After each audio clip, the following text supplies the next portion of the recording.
started in just a few minutes. Michael Jordan's retirement press conference. Again, we have learned that that's exactly what will happen. Not that anybody thought very strongly about anything else, but Michael will announce his retirement this morning, saying he just couldn't get himself mentally prepared for another basketball season at this time.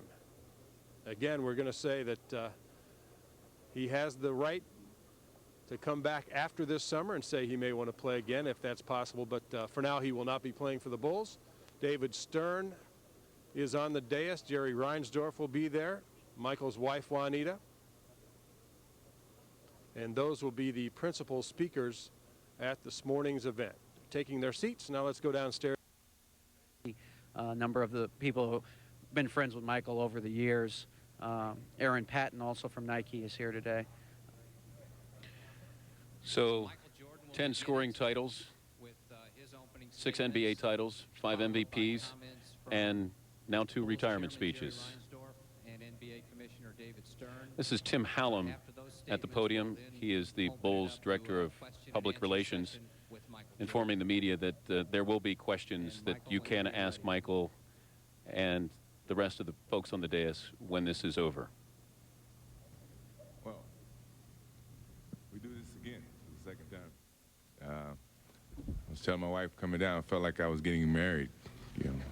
But I guess the first and foremost thing that I want to do, and I think everybody here and today is not just a day for Michael Jordan. I think it's a lot of other serious things happening in the world, and I think I wanted to take time out to, from my family and hopefully from you guys, to give condolences to the officer that was killed in action, who so happened to have his funeral presentations today at the same time, which is, you know, kind of unfortunate. And I think that puts a lot of things in perspective in terms of what life is really about. You know, my responsibility has been to play the game of basketball and relieve some of the pressures of everyday life, you know, for people who have worked from 9 to 5, and I've tried to do that with the best of my abilities. But I think what's happening with his family and certainly unfortunate circumstances that happened, I'd like to pass on my condolences from my family to his, and I'm pretty sure you guys mean the same thing.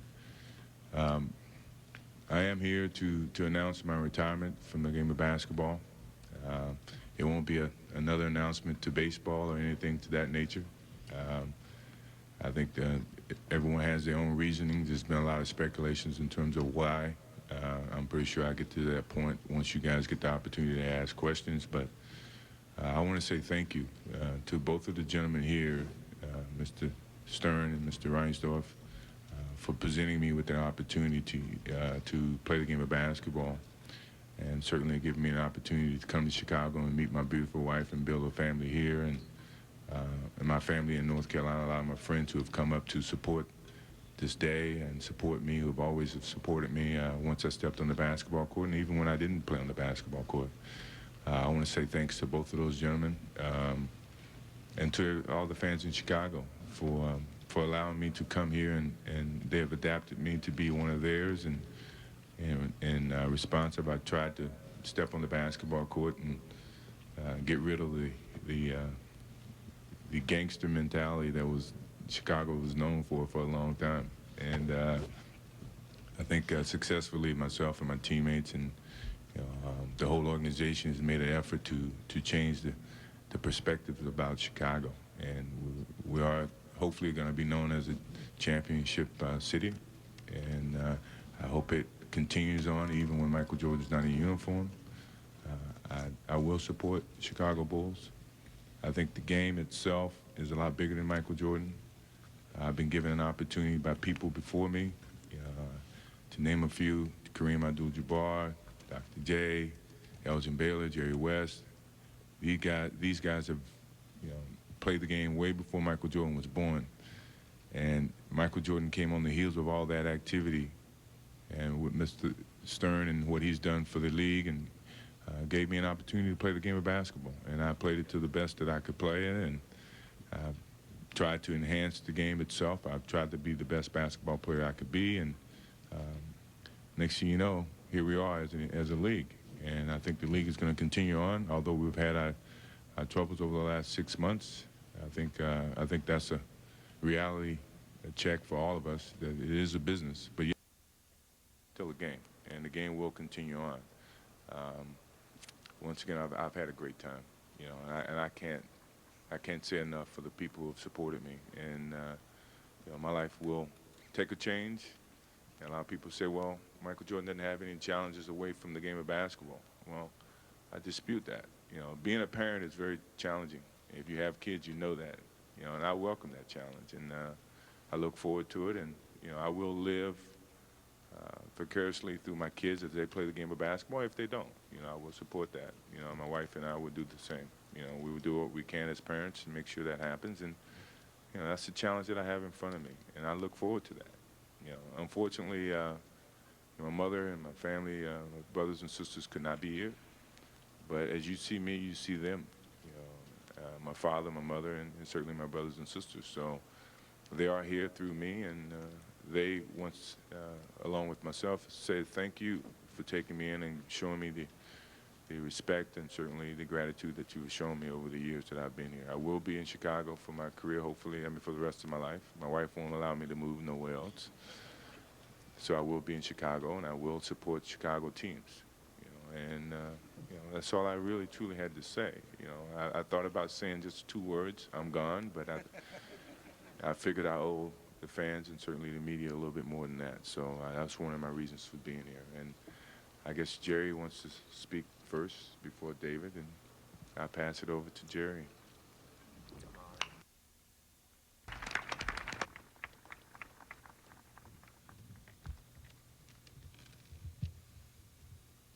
Well, this is a day that I think I hoped would never come.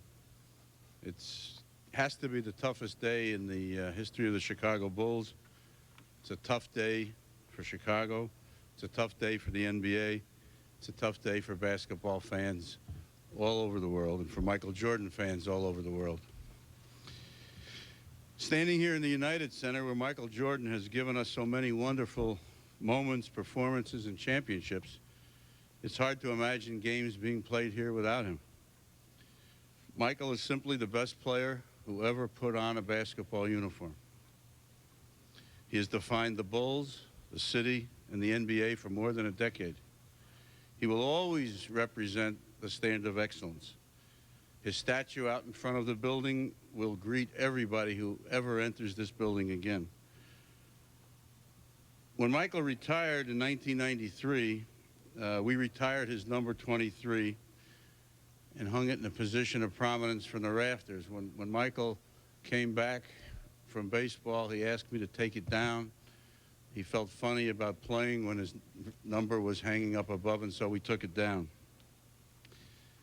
Today, Michael, we are returning your number 23 to its rightful place of honor, where it will forever serve as a reminder of your dominance on this court and your dominance of this game.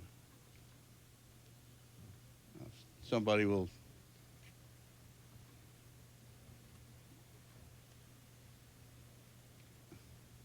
There we go.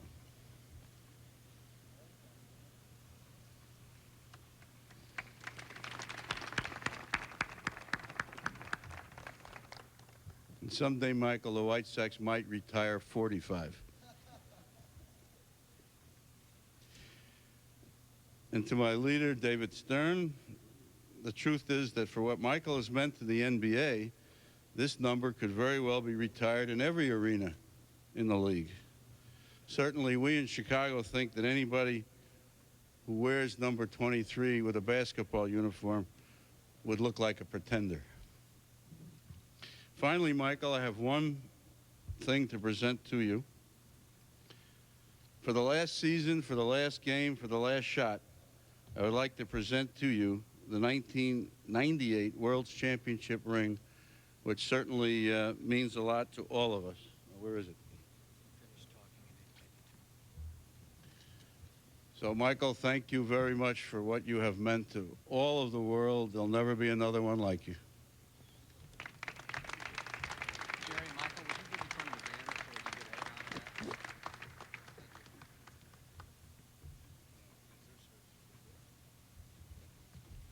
Oh, that's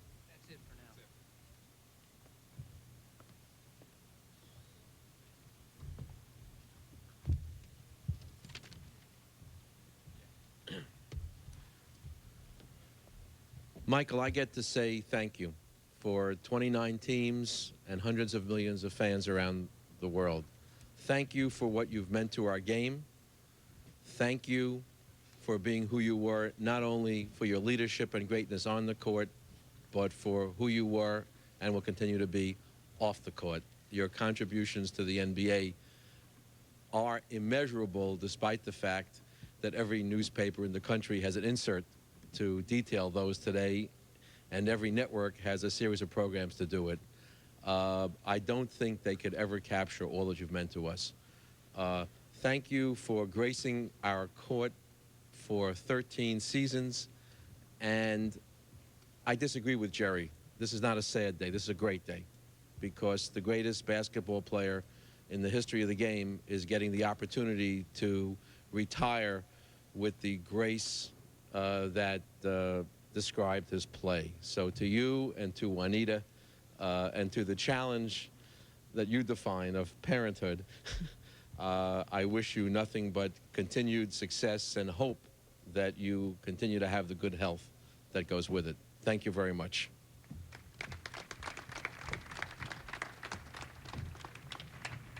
Okay, we'd like to attempt to do the question and answer session in an orderly fashion.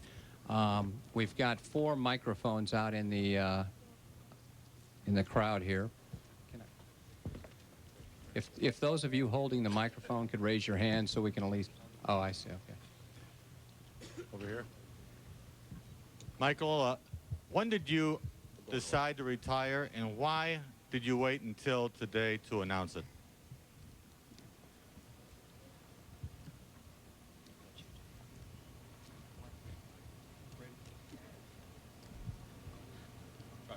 Maybe I'm not supposed to answer that question, but actually, I talked to Jerry last year once the season ended, and I told Jerry at that time that you know, mentally I was a little exhausted. I didn't know if I would play next year. I wanted to put him on awareness so that he could possibly prepare going into next season. And Jerry, once we had our conversation, you know, wanted me to take time, as I did in '93, to make sure that it was the right decision, because it was going to be the final decision. And he encouraged me to wait until the time came to where I made that announcement. And in the middle of that process, you know, with the lockout, I wanted to support the players. You know, I wanted to be there and voice some of the opinions of some of the players and give my input, because I felt it as an obligation to the players of tomorrow, just as the players before me have stood up and supported the collective bargaining agreement for me to utilize in my negotiations. I felt obligated to do the same. And so when the lockout ended, I felt appropriate to, at this particular time, announce my retirement, so that it could give the Bulls an opportunity to do what they have to do in terms of getting their future on and utilizing the financial gains of my contract being renounced or terminated to where they can rebuild or build another structure amongst the team. So that's one of the reasons that I waited until this point. You compare the reasons for your retirement, feeling about it, to the last time you retired, and why you're so certain this role in it for you? Well, it's very similar. You know, mentally, I'm exhausted. I don't feel I have a challenge. Physically, I feel great. The last time in '93, I had other agendas. You know, I knew I wanted to play baseball, and I felt that at my age, it was a good opportunity, time to do it. And you know, with the death of my father, and I was basically trying to deal with that. And this time, I'm at peace with a lot of those things. I know, you know, from a career standpoint, I've accomplished everything I could as an individual. And right now, I don't have the mental challenges that I've had in the past to proceed as a basketball player. Sure, I'm pretty sure people say, well, it's a lot of different challenges that could evolve. And you know, for me, to start something and then in the middle of the season lose interest and lose my motivation it's unfair to the people that I'm working with and working for, and to the fans. So I alleviated that opportunity by saying, you know, this is the perfect time for me to walk away from the game, and I'm at peace with that. And unfortunately, we've had some problems in the collective bargaining agreement, but you know, I think those situations have solved, and we have to get past that.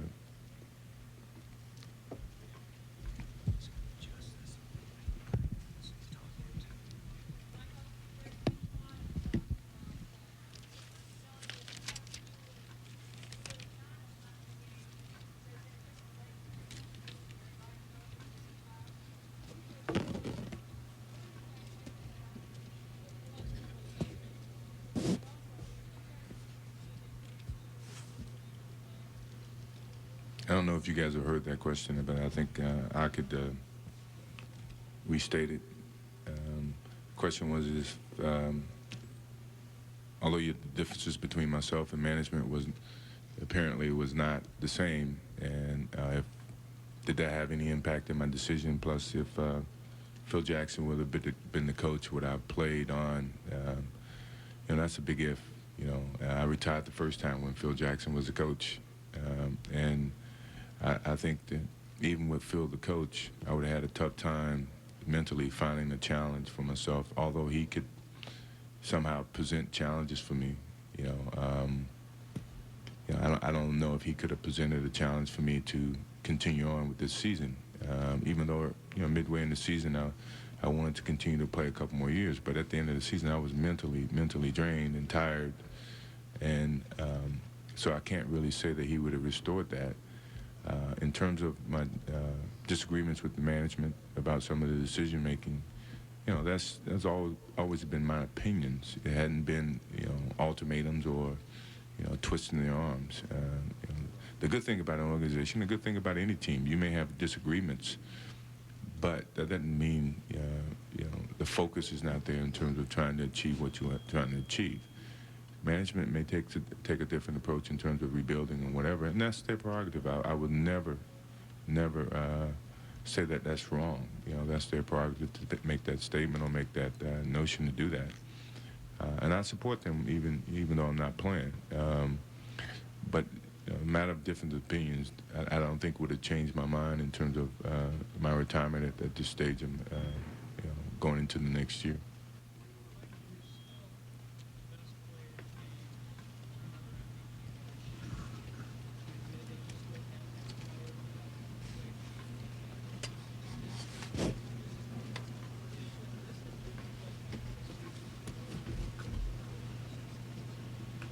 It was difficult because you're giving up something that you truly, truly love.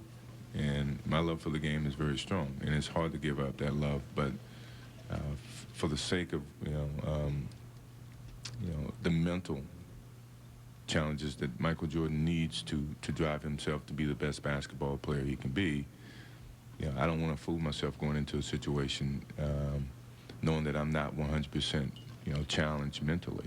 You know, physically I feel fine. You know, with the unfortunate thing with my finger, but other than that, I'm fine. And you know, but mentally, I just felt like I didn't have the challenges in front of me.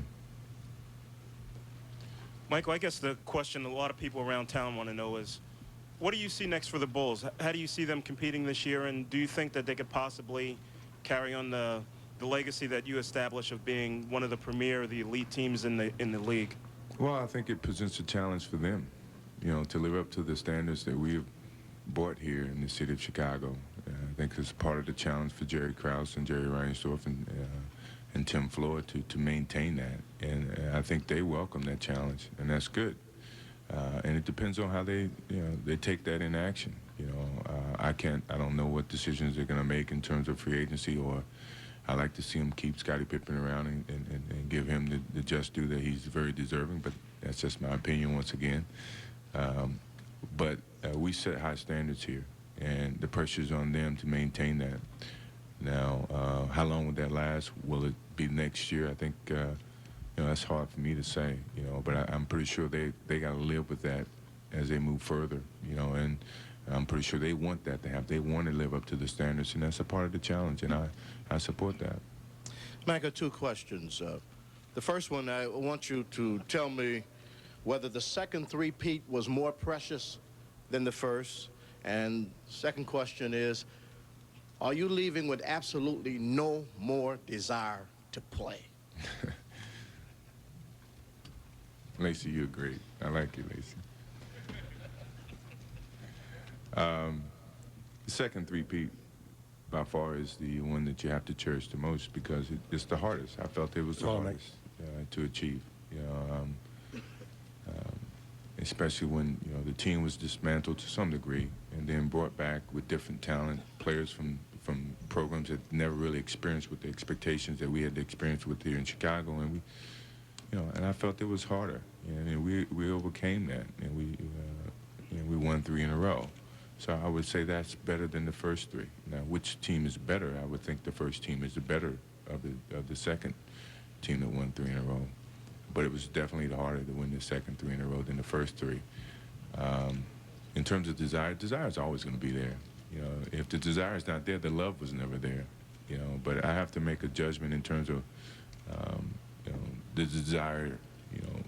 All the time I step on the basketball court, not 1/4 of the time, but every time I step on the basketball court. And I can't honestly say that's going to be there every time I step into this building for 82 games or 100 and some games that we play in the course of the year. And I've always been sure about that, and now I'm unsure about that. So with that doubt, I choose to make my own decisions about retirement. Michael, is this a true story that you came back? One reason that you came back was because your son Jeffrey told you that Shaquille O'Neal was the greatest basketball player. And if it is true, if you have another child, might you come back again?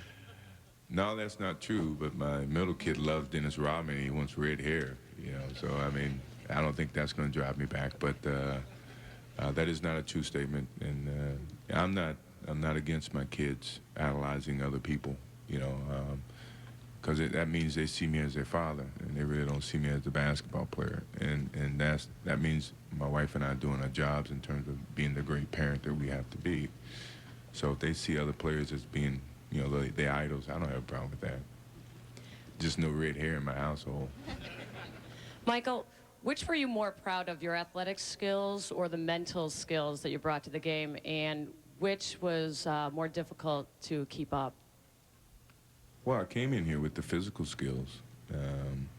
I was, to some degree, I was born with the appetite to enhance it as I got older and as I played the game. But the mental skills came with the education of the game. That either I learned from Coach Smith before I got here, or I learned in the course of the coaching staff that I've been endured with. Tex Winter probably being the most, because he was probably the one that would criticize my game more than anybody, and to me that's a plus. That's a driving force for me. But the mental part is hard because you have to really learn, take in everything that you've learned over a period of time and apply that to your game and tie that into the physical aspect to your game and make the complete basketball player that you try to become. So physically it's a little bit easier, but the mental part is the hardest part, and I think that's the part that separates the good players from the great players.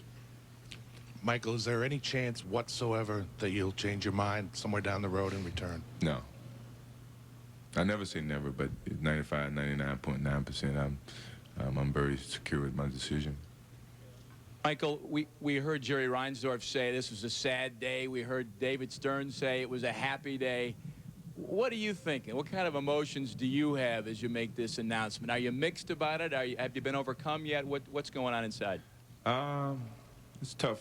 I'm doing a good job trying to hold back the emotions, because it's like taking away something that I truly have loved for the last, I started when I was 12 years old. Now I'm 36 next month, so 24 years I've been playing the game, and it's part of both. It's sad that I have to, that I'm leaving the game, but it's happy because my life is starting to go into a whole nother stage. Basketball, for me, was the first stage. It got me to this point in my life, and, I knew it had to end. My life takes on a different stage now, and it's a different challenge, and I welcome that, and I knew it was coming. So I'm happy that it's gotten to this point. I'm happy that you guys didn't run me out of the game. I chose to walk away knowing that I can still play the game, and that's what I've always wished for, for my career to end. That's exactly the way I wanted to end it. Excuse me? The next step is, it's a lot of different components. I enjoy taking my kids to school, which I did that this morning. I'm gonna enjoy picking my kids up from school, which I look forward to doing, and watching my kids play. My wife and I have a fun time watching our kids play one-on-one, which is very entertaining. So those are things that seem so simple in a lot of people's lives and never really been enjoyed by me because of my schedule and because of the things that I've done over the last 14 years. And now I get to dissect some of those simple things to enjoy, and I look forward to that. And sure, there's a lot of business opportunities there, and that won't consume it, but that certainly will take away some of the competitive juices that will be left over from not playing basketball. But for the most part, I'm just going to enjoy life and do some of the things that I've never done before. Michael, two questions like Lacey. Is there a record that you wish you could get that you can't get now that you're not playing? And two, are you worried about the spirit of the young players in the game? No, it's not a record that I didn't get that I would love to have gotten. I mean, I'm pretty sure people would say I'd like to lead score the most points in the history of the game, but that I'd rather give up that to get 6 titles, so it's a compensation there. In terms of the youth of the game, I think that we really have to be very patient with them and apply more guidance to them to still enjoy the game and play the game with a lot of energy. The unfortunate thing, either myself or some of the other players before me has brought more to focus is the financial aspect of the game. I think that's going to have to dissipate a little bit and get more back to the love of the game. The love of the game is what you do on the basketball court. And I'm pretty sure that David wants that to happen. I'm pretty sure every owner wants that to happen. But no matter what happens, in this business of basketball, if you didn't get paid a dime, you still would play the game of basketball somewhere. And that love has to be illustrated in the way that you play the game and the way that you carry yourself on and off the court.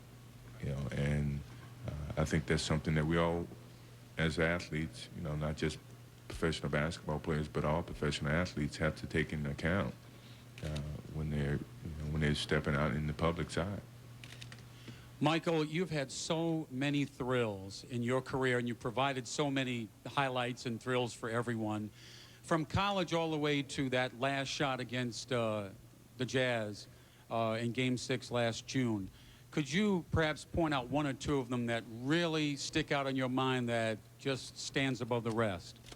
Well, the first and last shot, those are two that you just can't erase because it started and ended my career to some degree.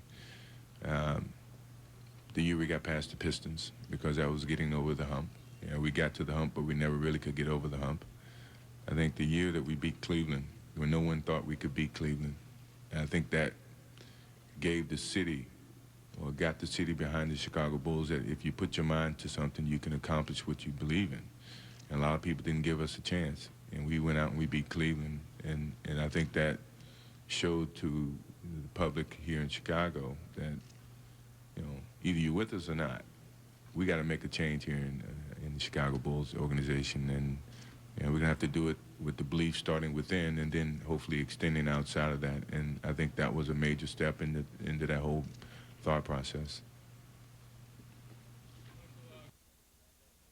In the NBA, because most of the players don't deserve that kind of money. But in reality, can you see yourself owning an NBA team, being a part of a group in the future? Not right now. I can't say I would never say never. But I want to get away from basketball a little bit. And look at it from afar. And if the interest evolves somewhere down the road, it's fine. I wouldn't mind that. But right now, the only coaching I can do is at home, and I'm having a tough time doing that. But I'd rather get away from the game a little bit.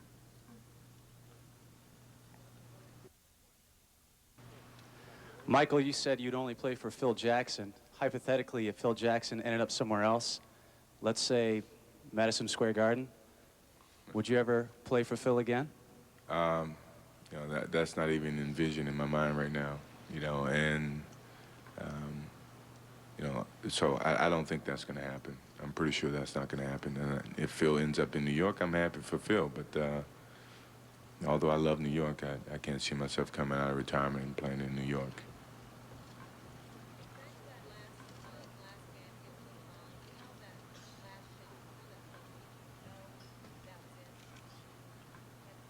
No, but it kind of looked that way. Up to that point, all my shots were short because I was getting tired. And I guess the lessons that you learn over the years is that, you know, stick with the shot a little longer, make sure you get that extra little bit. And that was my thinking, was to make sure that I extend and go through the necessary fundamentals to get the ball to the basket. Turned out to look as if, you know, I was posing for all the photographers, but, you know, that was not the case.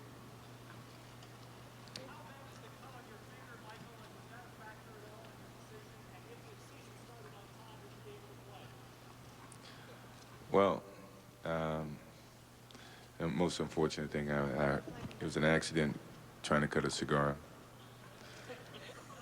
And I suffered a tendon, which I have to have surgery on in the next couple of weeks.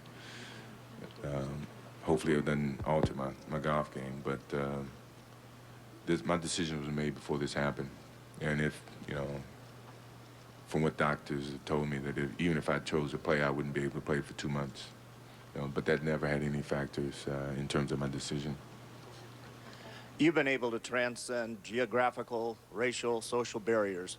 With your stature and respect, do you go into seclusion now, or do you try to maybe solve some of the world's problems? Well, it's two big no's. I don't think I can go in seclusion. And certainly I can't solve the world's problems. There's a lot of problems out there. There's a lot of things that I can lend my support to. I will do that. Seclusion is, you know, for me, will back away from the public eye to some degree. Still have obligations with endorsements that will require me to be in the public's forefront for a little while. But so, you know, I would be hopefully I'll be on a minor scale in terms of. I will still be doing commercials. That's simple. But I can't save the world by no means. Michael, as someone who's created motivation for himself in a lot of different instances, do you look at all the people surrounding you telling you that you couldn't give the game up as, I don't know, maybe some motivation to give it up? No.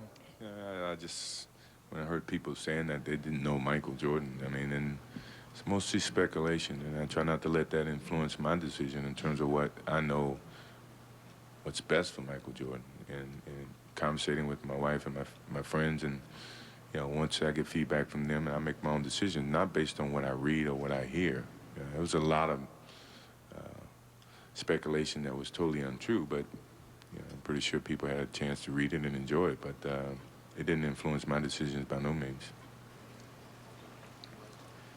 Michael, last time you used the terminology not slamming the door shut. You're not using it this time either with the 99.9. Does that mean you're still not slamming it shut? And also, now that you got your ring, will you still show up the night of the ring ceremony here? Well, that's what I asked you, if there was going to be a ring ceremony night. And, you know, I'd love to still come and support the rest of the players and see some of the players that may not be here. But, you know, so I look forward to doing that if that happens. 99.9 says as you read it, you know, it's not really 100%, but it's close. You know, so, you know, that's where I stand. I'm not going to say never, never, you know. Say 99.9, and you take it as what it's worth.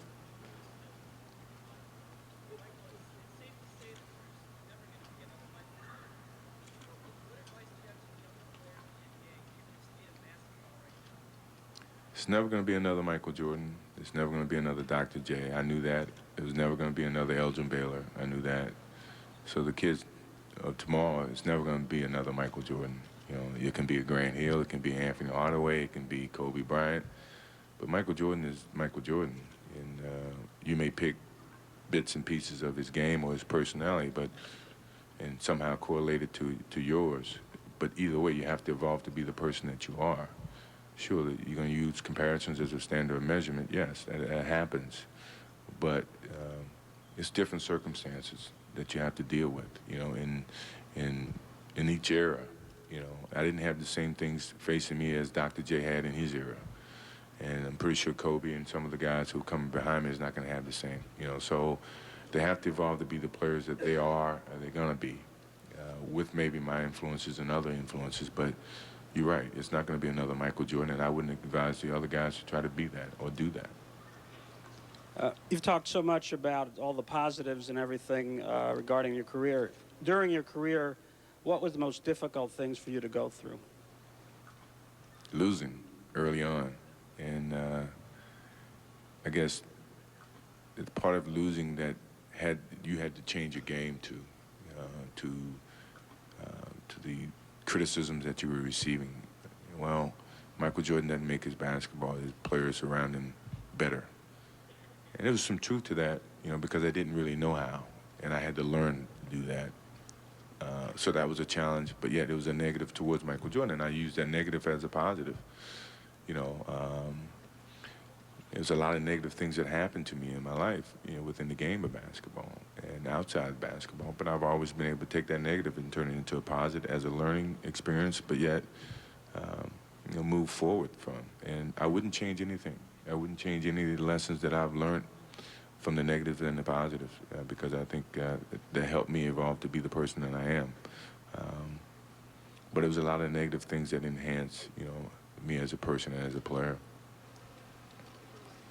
Michael, did you anticipate the lockout taking this long, and did you think the agreement was fair? I didn't anticipate it being this long. I think the players were willing to sit out for the best deal that they felt was fair. And I'm in favor of what the majority says. You know, if the players and everyone feel this is a fair deal, I'm happy. I always felt, and I've said it even before, in the last collective bargaining agreement, I can be pleased under any collective bargaining agreement, but the majority has to be pleased with the collective bargaining agreement. And it's very evident that they were. Patrick Ewing and the whole negotiating team, as well as myself, when I tried to contribute, we were fighting for the best deal that the majority would accept. And majority accepted. In terms of fairness, we'll see. You know, we see how the things happen and see if, you know, some of the awareness or some of the things that the owners wanted to address is addressed, but yet the players, what they felt were sticking points are still addressed, and it turns out to be a fair deal for the game. I'm happy with that. That's all I ever wanted, you know, from both sides. Michael, it's going to be difficult for the Bulls to get back to where it was with you not being there. At some point in the future, could you see yourself reconciling yourself as to being part of the club as far as helping them out marketing or helping them to rebuild this club at any point in the future? I'm not against that. I think, but the best way to survive without Michael Jordan is, you know, somehow start to live without him, you know, in some respects. And I'm always going to support the Chicago Bulls because it's given me, you know, a great joy to be a part of the organization. But life without Michael Jordan somehow has to be, and sometimes has to be, without Michael Jordan's input, you know. And, you know, but I will, you know, if need be, if they need my support in anything, I will certainly consider that and would lend my 2 cents to it. Michael, I would assume that you would say the sacrifices that you had to go through in terms of everything, sacrifices of privacy and things like that, were worth it on some level because of the success you've had. But are there any things that you had to give up that at all bother you, or do you have resentment toward? And also, what do you think the future life will be in terms of public versus private? Will you? Well, I mean, it's a lot of things about my lifestyle that I truly don't like, you know, but I've come to accept because I've stepped into the form that I have to deal with it. You know, there's so much speculation about things that are totally untrue, but you have to deal with it, and you have to let it roll off the back and deal with it. And you learn not to bring it too much to focus because, you know, it's not worth the headache. But hopefully that would subside some as I step away from the spotlight. May not, but have to deal with it in whatever respects. And you know, that's one of the unfortunate things that a celebrity has to deal with is the speculations and some of the untrue things that have been that are printed about them. And it's unfair, but it's a part of the whole picture, I guess, to some degree.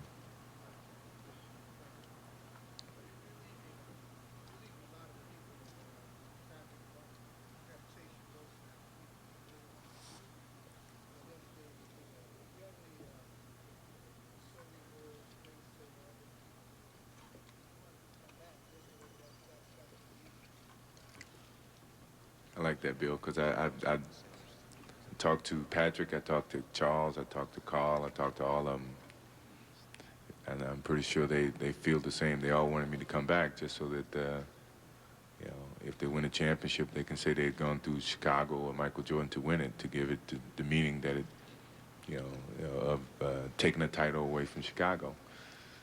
And that's a good thing about it, that they will never have the chance to say that. That's what I was so glad that Magic played and Bird played when I won my titles, because now, I had to go through, to some degree, Boston and L.A.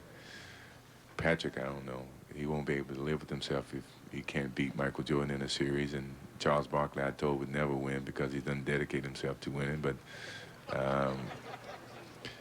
all of them joked with me and hated to see the possibility of me retiring just because, they didn't have an opportunity to beat me in the finals or get past me. And that is a cute thing about retiring, and I would always hold that in high respect when I see these guys socially. We're going to go with 3 more questions.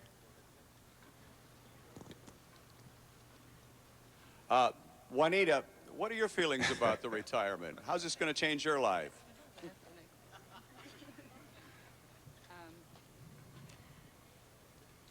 Actually, my life won't change at all. I see Michael doing more carpooling. That's about it.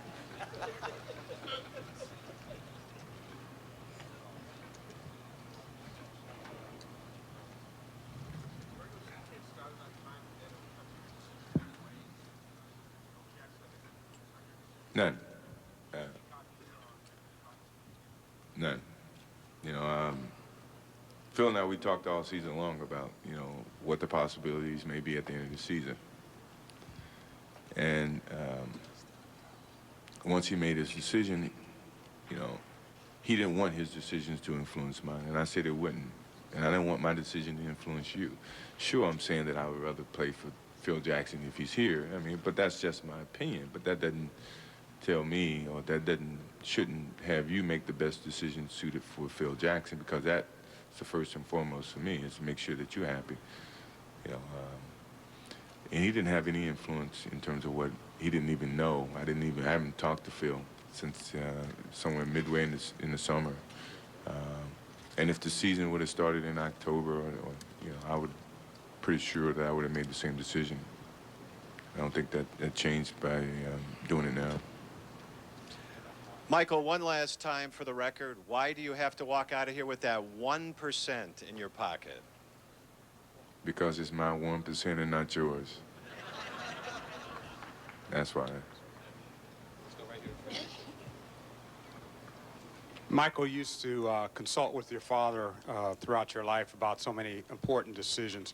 If he were here today, what type of advice do you think he would have given you about making this choice? I think it wouldn't have been any different than what I said. What you see from me is what you see from, he would have done the same thing. He probably would have loved to answer questions before I would have answered the questions, but, he would have probably told me this is the perfect time. The writing's on the wall. Take it and walk away with it with your head held high, and, and enjoy your kids and move on. And so it doesn't differ from what I'm doing. My second father, Gus, said the same thing. Wherever Gus is, he's been saying the same thing for a while. I guess he just liked to get out of Chicago from the warm weather. So, so it's no different than what's happened. My father would basically give me the same advice, and my mother basically did. So. Michael, thank you. Thank you. Thank you, Chicago. We're going to repose that photo. We're going to repose that photo. Jerry. Yeah, David?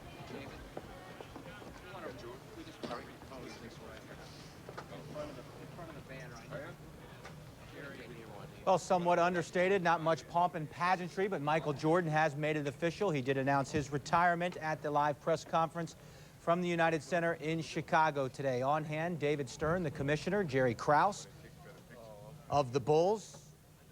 Didn't see Phil Jackson on hand there today at the press conference. Thanked the fans of Chicago and did that a number of times, saying that he was mainly doing this for the fans of Chicago, said he will stay in the Windy City. That is where his home will be made. His wife, Juanita, would not allow him to leave the Windy City. Did leave the door open, that one little bit of 1% that about returning, didn't close it completely. It was asked if Phil Jackson was back in the league, maybe in New York, would he ever come back? He said he didn't envision that happening.